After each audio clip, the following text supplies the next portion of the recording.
গেছি সেই সময় আমারই হুশ ছিল ওর সাথে কেউ আসলো শুধু ডক্টরটা আসলো সাথে তাছাড়া কেউ সাথে আসলো না পরে যা আমি আমার স্বামী যা ওকে জিয়া মেডিকেলে গেছি জিয়া মেডিকেলে যাওয়ার ভর্তি করতে পারবো ভালো মতো চিকিৎসা পাইনি ওই জায়গা থেকে আবার টিএমসি সাথে নিয়ে গেছি নিয়ে যা ওই জায়গায় যে 5-6টা ইঞ্জেকশন করার পর কেন আমার ছেলে দাঁতি লাগাছে আসছে আঙুলের এইখানে জায়গা কালো হয়ে গেছে টিপ দিতে মানে 1 মিনিট পর পরে দাঁতি লাগছে আমার ছেলে এই অবস্থা হয়ে গেছিল বক্সলে ঝগড়া হয়েছিল পরে ওই টুর আগে কইছে যে আমার একা দোষ না আমার একা চল পড়ে না পরে ওরা লোলি ধইরা ওই জানলার গ্রিলের সাথে বাড়ি দিছে তারপরে গালে চর মারছে মারা পরে যখন পড়ে গেল বেঞ্চে ধাক্কা খায় কানি ধাক্কা খায় পড়ে গেছে তারপরে অজ্ঞান হয়ে গেছে তাও মারিছে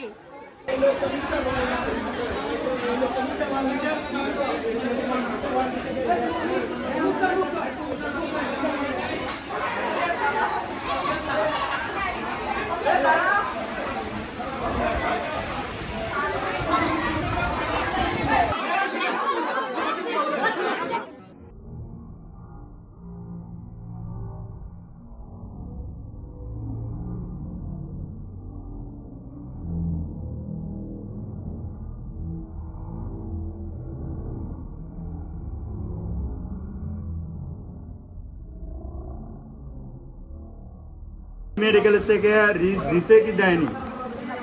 মেডিকেলের থেকে রিলিজের পরিষদের কাগজ নিয়ে আমরা বাইরে চলেছি ডাক্তার প্রেসক্রিপশন করে দিতে প্রেসক্রিপশন নিয়ে উনি যা খরচ আছে এগুলো পরিশোধ করে তারপরে কাগজ নিয়ে আমরা চলেছি আর কিছু শোনার আছে ডাক্তার করতে না আমরা আমি জানি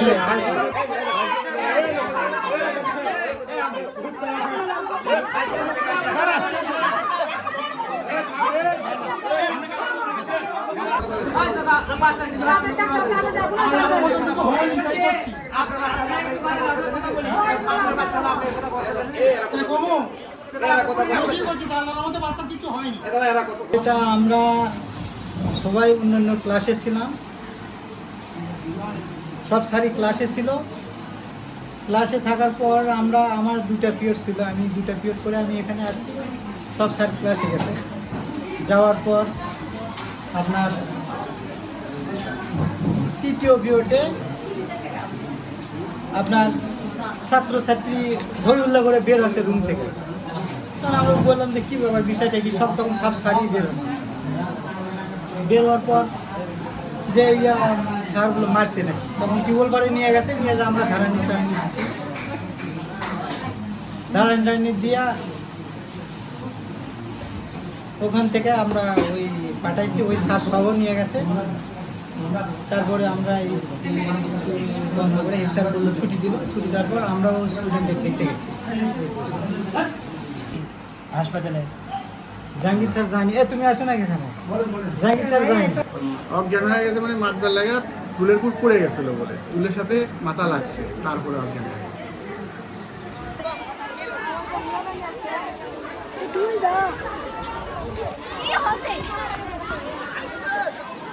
যে পিকনিক খাইছে ক্লাস 8-এর ছেলেপেলে তখন নাকি হচ্ছে ওরা অনেক রাত পর্যন্ত বক্স বাজাইছে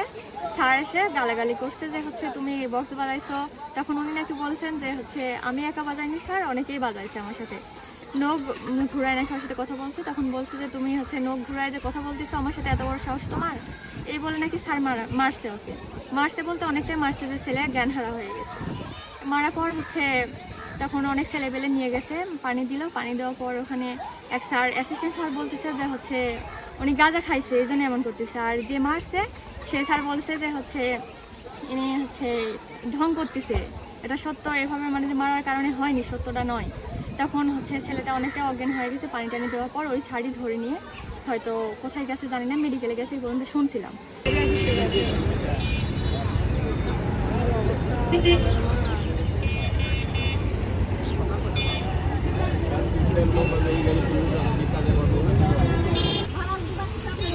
আমি লোকাল